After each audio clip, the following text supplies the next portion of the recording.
Corporativo, com Milton Jung.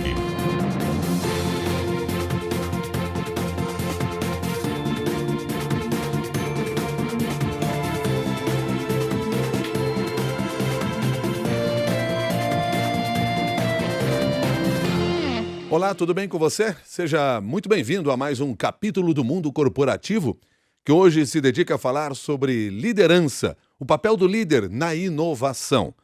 Para conversar com você sobre esse assunto, nós convidamos a Helena Dutra, que é CEO da Profit Coach, uma empresa de coach e treinamento, que, aliás, desde 1999 tem se dedicado a esse tema. Helena, desde já, muito obrigado pela sua gentileza de estar conosco aqui no Mundo Corporativo. Bom dia. Bom dia, obrigado pelo convite.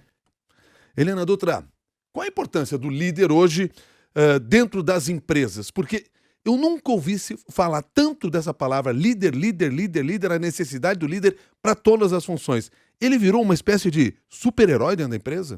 Olha, ele não só um super-herói, como ele tem que ser um super-herói multifacetado, né? Porque quando você está numa organização, ela tem um ciclo de vida, né? Então, num primeiro estágio, numa startup, você precisa de um líder que seja inovador, que seja muito criativo, que trabalhe sem estrutura. Depois, num segundo estágio, num estágio de amadurecimento, você vai precisar de um líder que saiba fazer processos, que tenha uma rotina, que é o contrário daquele primeiro líder.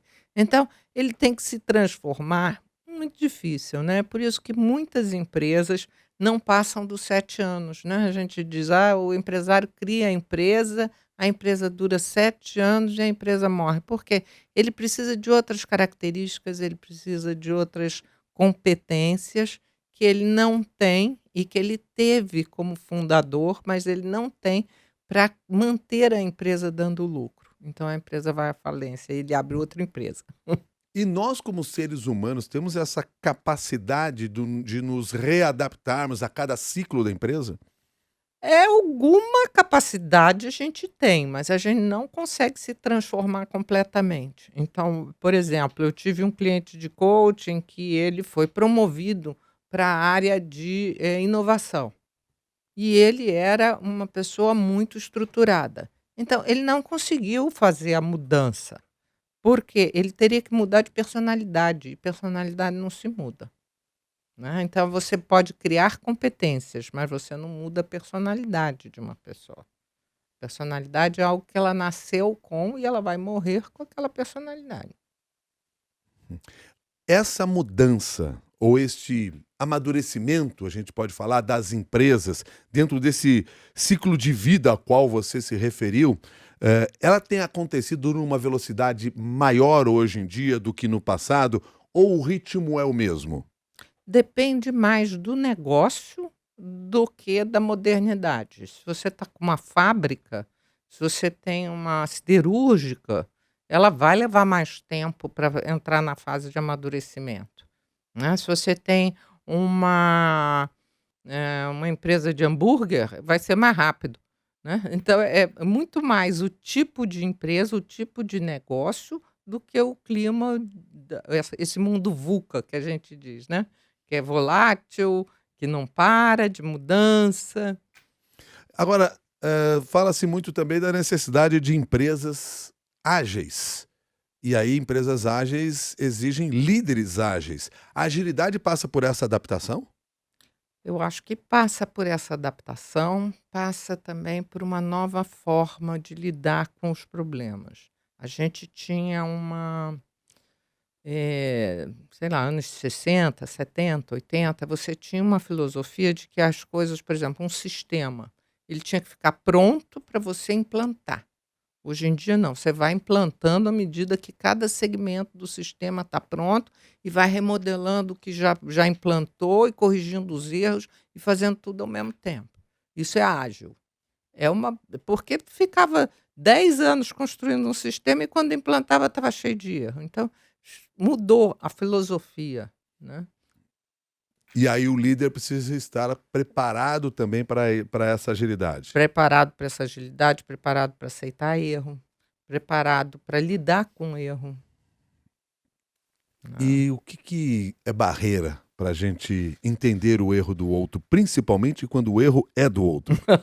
É barreira porque a gente foi acostumado que erro está errado. Erro não é bom, né. Você quando foi para o colégio e a professora do primeiro do grupo escolar corrigiu o seu primeiro dever de casa, ela botou um X vermelho enorme e um Vzinho azul sempre que você acertava alguma coisa. Então, aquilo foi para te chamar a atenção. Então você aprendeu que errar não é bom, né. E mais do que isso, quando você fez alguém te chamou a atenção na escola, o coleguinha riu de você, então aquilo foi tudo se acumulando, dizendo que errar não é bom. E mais do que isso, a civilização da gente ensina que, se você não está errado, o outro está. Se algo deu errado, não sou eu, é o outro. E é sempre melhor que seja o outro do que seja eu. Então a tentativa de imputar as falhas ao outro, que a gente chama de terceirizar a responsabilidade, é constante, né. A pessoa chega atrasada no trabalho, diz: "Chefe, não fui eu, foi o ônibus que atrasou". Ela está imputando a responsabilidade para o ônibus, Uhum, em vez de assumir a responsabilidade que ela tem que acordar mais cedo.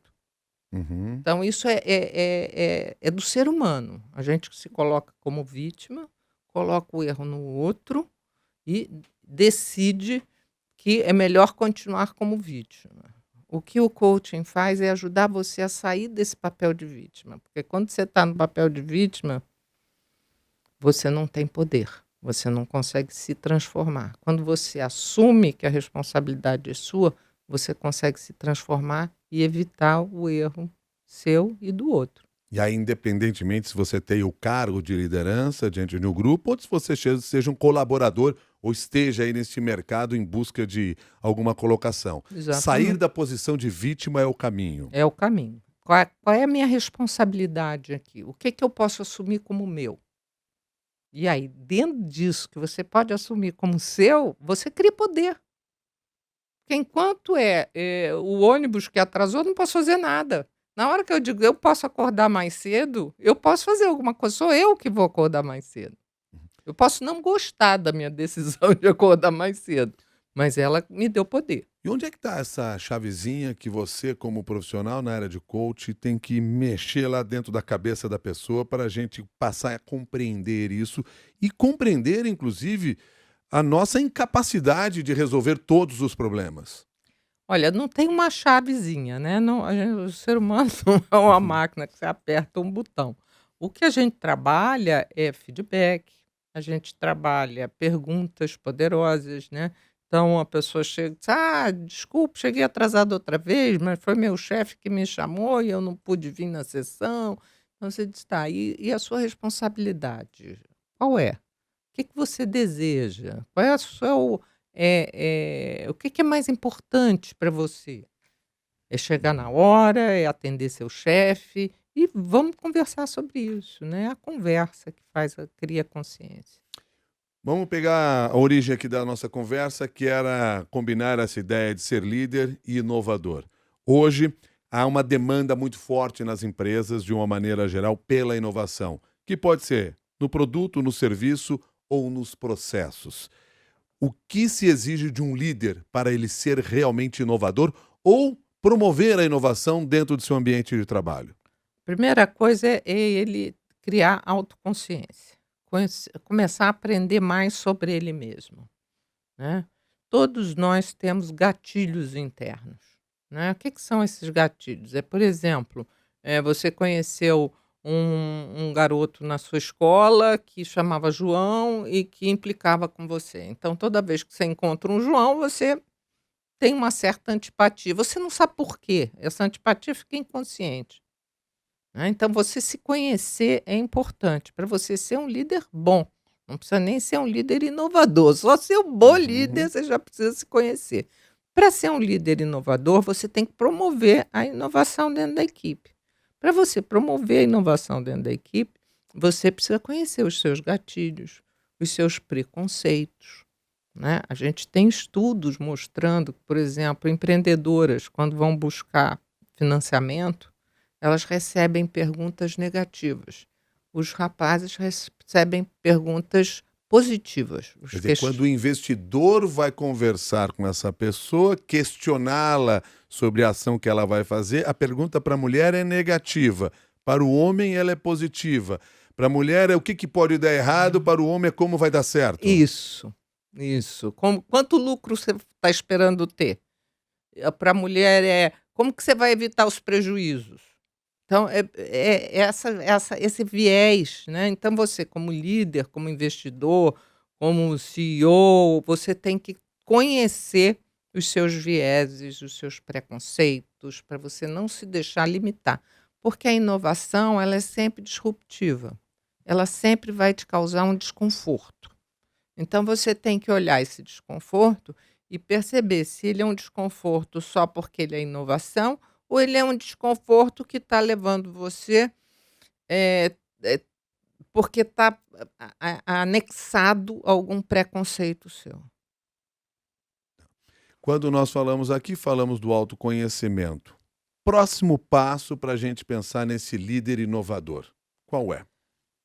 Autoconhecimento, o que mais? Olhar um pouco os seus... distinguir um pouco, né? O que é maluquice e o que é inovação. Né? Você tem que perceber que na inovação ela tem uma lógica. A maluquice, em geral, tem uma, assim... É porque eu estou dizendo que vai dar certo. É porque eu sei que vai dar certo. E não tem uma lógica. Se a gente olhar, por exemplo, o iPhone, né, que foi uma grande inovação, o que o Steve Jobs fez? Ele juntou num aparelho o telefone, a conexão com a internet e o iPod, que era aquele aparelhinho que carregava música. Né? E qual era a linha de raciocínio, a lógica que tinha por trás dessa união dessas três coisas? Era o jovem. O mercado dele era jovem. Então, o jovem gosta de música, o jovem quer mobilidade, o jovem está aqui hoje, amanhã está lá. O velhinho fica mais em casa. Uhum. Né? Então, como fazer com que essas três coisas criem um produto? E ele criou o iPhone, que matou o BlackBerry, que era inovador pra caramba. Estava na mão de todos os executivos quase como um status de posição e de crachá que você tinha direito na empresa. Isso. Então você hoje, que não tem mais seu BlackBerry, tem seu iPhone, pensa um pouquinho, quando surgiu o iPhone, o quanto você resistiu ao iPhone.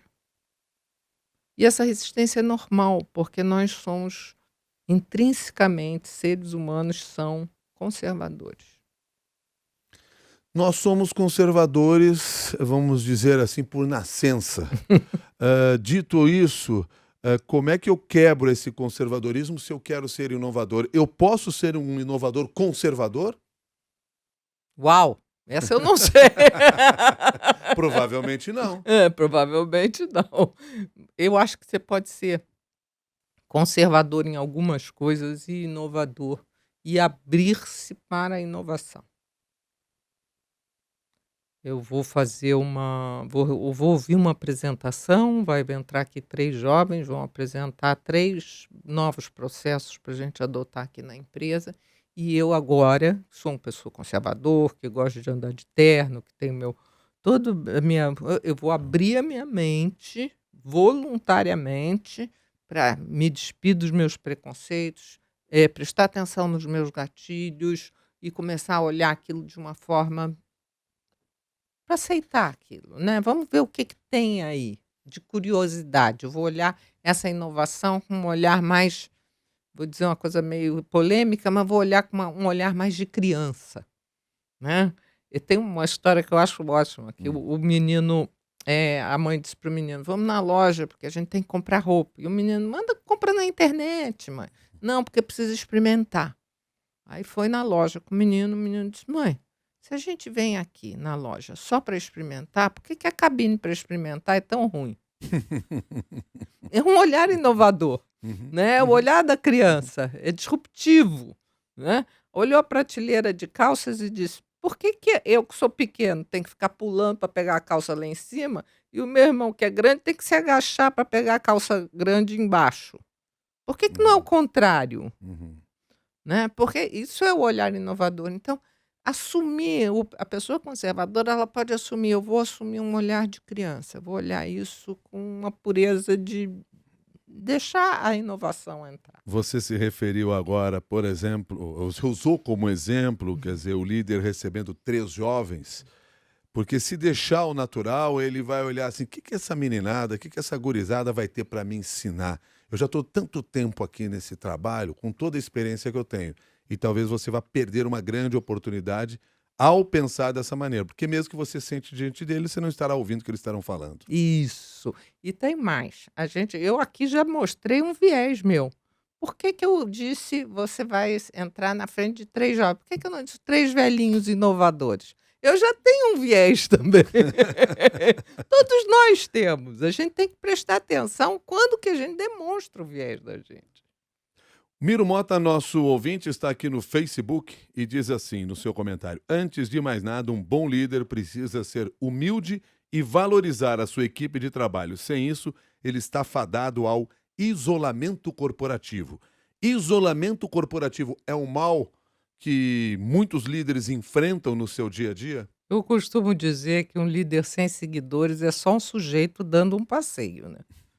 Se você não consegue conquistar a sua equipe, e você vai conquistar através de reconhecimento, as pesquisas estão mostrando isso. Tem uma pesquisa da Gallup antiquíssima, já entrevistaram mais de 1 milhão de executivos, que diz que as pessoas dão o melhor de si quando elas reconhecem e trabalham com os próprios talentos.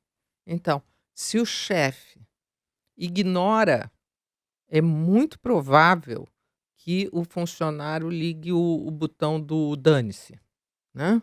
Se o chefe só olha os pontos fracos, ele tem aí 10% a menos de oportunidade de ligar o botão de dane-se. Se o chefe olha os seus pontos fortes e reforça as coisas que você está fazendo bem, esse botão de dane-se não é ligado. Tá. Olha aqui, ó. Deixa eu recuperar aqui algumas das coisas que a gente conversou até agora. Quando nós estávamos falando da formação deste novo líder. Então, a busca do autoconhecimento é fundamental até para eu eliminar algumas barreiras que, inevitavelmente, estão no nosso caminho e muitas vezes nós não percebemos. Você já se referiu também à necessidade de, quando se pretende inovar, haver uma lógica neste processo. Quer dizer, a inovação não é uma maluquice qualquer. Não é porque eu sou maluquinho que eu vou ter um bom resultado como inovador. Há uma diferença nisso. Isso. E uma outra questão que você nos traz também é a do discurso vazio. Que conceito é esse e que discurso é esse que a gente tem de evitar? Quando você está selecionando um executivo ou alguém para trabalhar na tua equipe, você vai dizer, bom, eu preciso que seja uma pessoa que tenha... Estou selecionando um líder que tenha habilidades para lidar com pessoas. E aí eu estou entrevistando aquela pessoa e pergunto que situações que você já viveu difíceis, como que você lidou com essa situação, e a pessoa vai se referir a uma porção de coisas que ela já fez e que vão dar coerência ao que ela está dizendo, que é o discurso dela, né? Vai encher o discurso dela, o discurso vai deixar de ser vazio. Agora, quando você está lidando com inovação, o inventor, ele pode ter tido 15 fracassos e agora está com a invenção ideal, porque ele aprendeu com os 15 fracassos.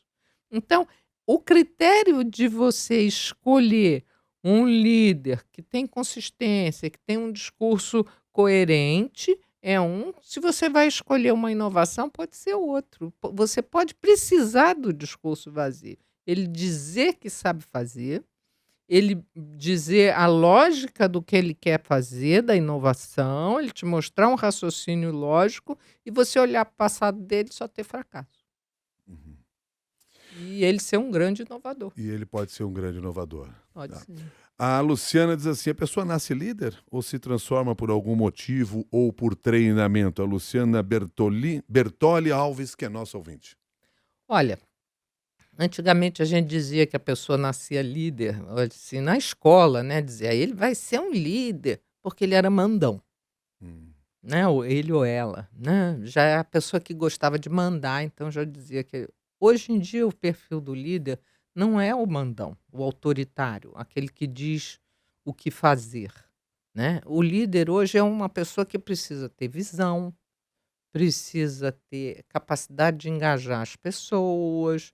Então esse líder se constrói, se constrói. Quer Ele dizer, é então a ideia do nasce líder não existe mais. para mim não. Você aprende a ser líder. Você aprende a ser líder, você aprende a engajar as pessoas, você aprende a, digamos, inspirá-las com uma visão. Isso é um discurso, né? Como é que você cria um discurso de inspiração? Você aprende isso. Um discurso? Um Me ajuda a discurso. entender um pouco melhor essa questão aí. Como é que eu me preparo ou eu passo a desenvolver um discurso que vai engajar a minha equipe? Por exemplo, você conhece aquele discurso I have a dream, Sem dúvida.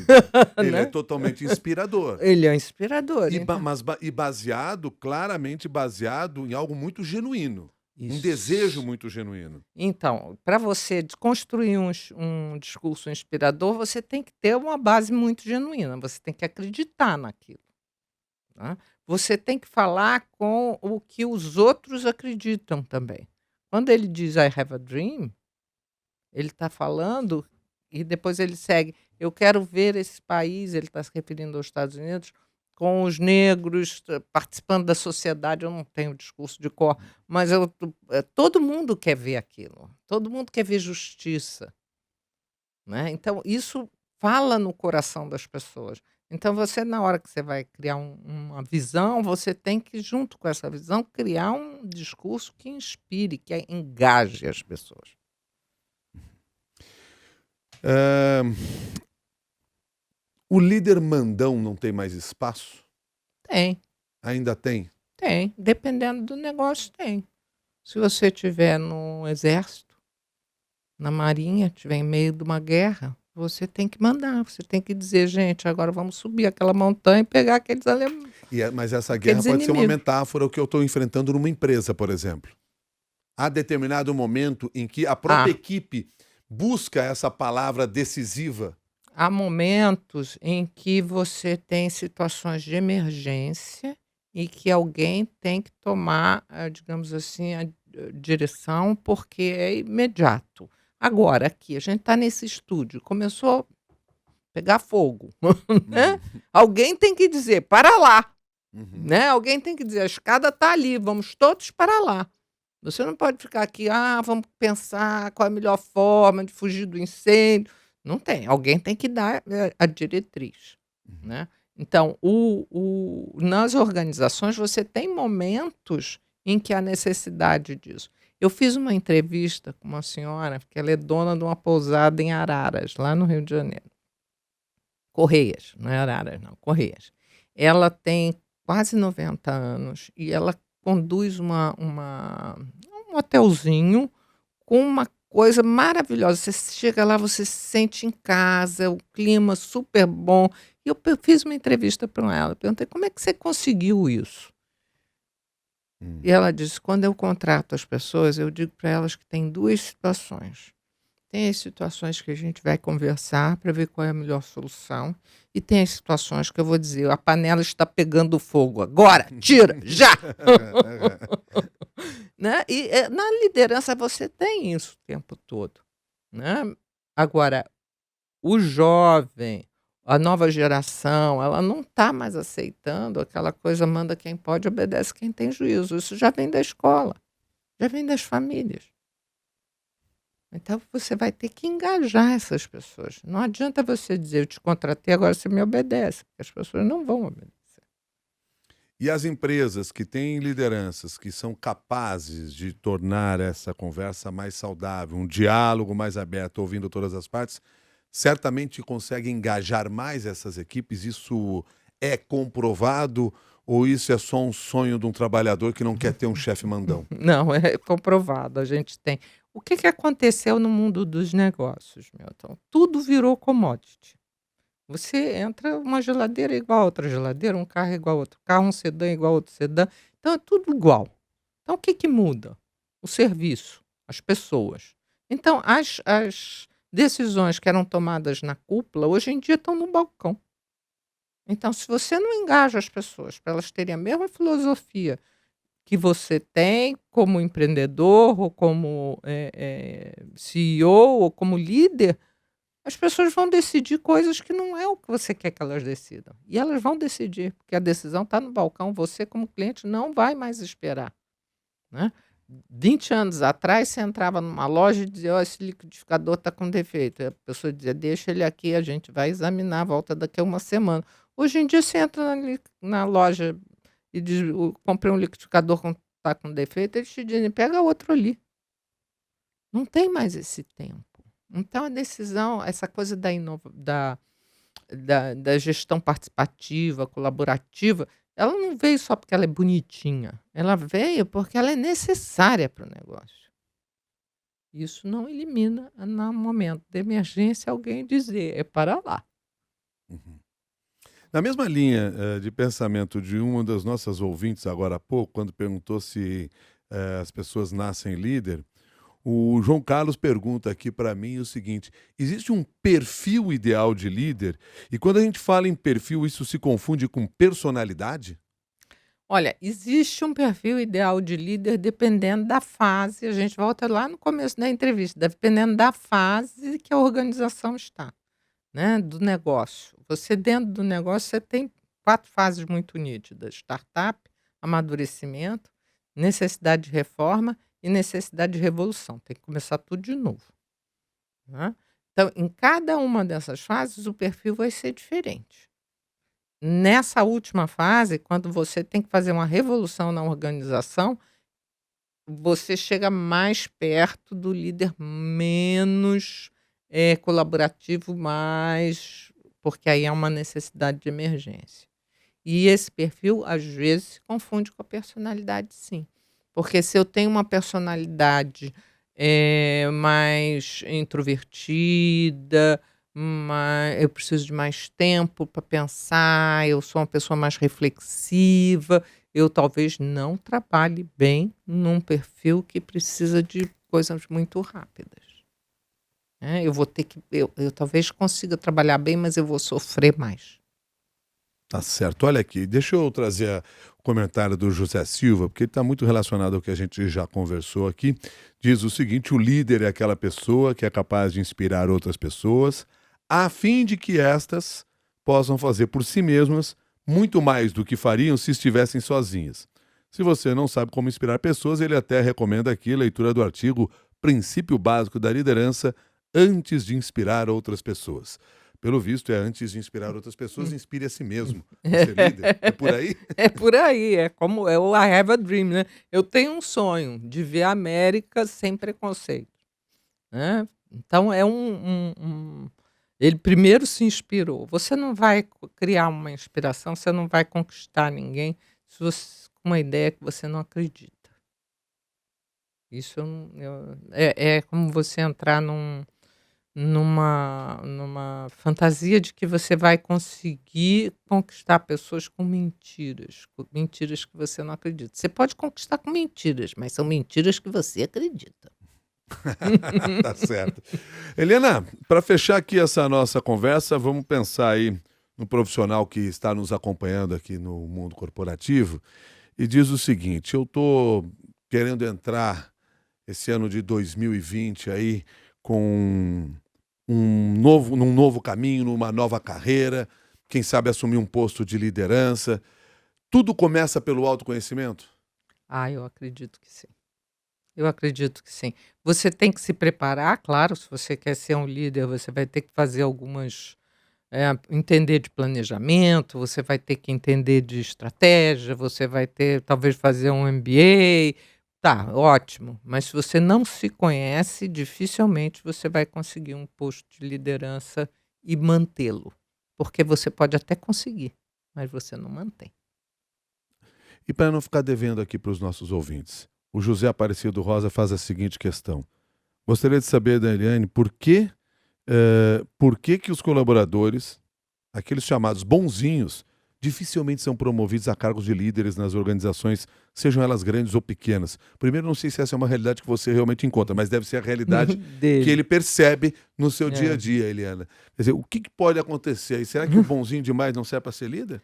Eu acho que tem muitas organizações que ainda buscam o líder mandão, né? E não vão ser organizações que vão durar muito, né? Tem um livro maravilhoso que é Building for Less, Construindo para Durar, que eu esqueci agora o autor, mas as pessoas podem pesquisar, que ele diz que tem 2 tipos de líder, que eles fizeram uma pesquisa grande, né, sobre as empresas que mantinham valor de mercado e empresas que faziam grandes líderes e depois o valor de mercado, quando o líder ia embora, o valor de mercado caía. Ele diz que são 2 tipos de líder. Tem o líder que, quando as coisas dão errado, ele olha pela janela e procura os culpados, e quando as coisas dão certo, ele se parabeniza. Esse líder é um líder de sucesso, só que ele não faz as empresas durarem. O líder que faz sucessão, que faz a empresa durar, quando as coisas dão errado, ele se olha no espelho e diz: o que eu fiz errado? Quando as coisas dão certo, ele olha pela janela e diz: quem foi que me ajudou? Esse líder consegue criar sucessão, consegue criar valor na organização de uma forma que dure. Repete para nós o nome do livro. Construídos para durar. Building for Less. Construídas para durar. Para durar. Vamos ver se eu consigo achar rapidamente aqui, senão eu tenho certeza. Construídos para Durar, Kenneth Hagin. Isso. Kenneth Hagin é o autor. Entrei no Google rapidamente aqui enquanto estamos conversando, para não ficar na dívida também dessa resposta para os nossos ouvintes, mas é isto, Construídos para Durar, é o livro aqui sugerido pela Eliana Dutra. Eliana, quero agradecer muito sua gentileza de trazer parte desse conhecimento. Nós focamos aqui o olhar para o líder, mas eu tenho certeza que é uma informação que serve para todos os colaboradores de uma empresa, porque se não lideramos uma empresa, se não lideramos um grupo de trabalho, certamente lideramos a nossa própria carreira, ou pelo menos deveríamos liderar a nossa própria carreira. Muito obrigado e até uma nova oportunidade. Obrigada a vocês pelo convite. Muito obrigado. Eliana Dutra, que é CEO da Profit Coach, uma empresa de coach e treinamento. A você que participou dessa nossa conversa ao vivo, nosso agradecimento também. Lembrando que você é nosso convidado para participar do nosso grupo de discussões Mundo Corporativo da CBN, lá no LinkedIn. É só se inscrever, é de graça, seu nome vai ser imediatamente aceito e você passa a compartilhar o seu conhecimento e absorver conhecimento de outras pessoas também. Nos ajudaram a tornar este mundo corporativo melhor, Guilherme Dogo, Rafael Furugem, Bianca Kirklevski e Débora Gonçalves. Mundo corporativo feito para você, tem mais no próximo fim de semana. Até mais!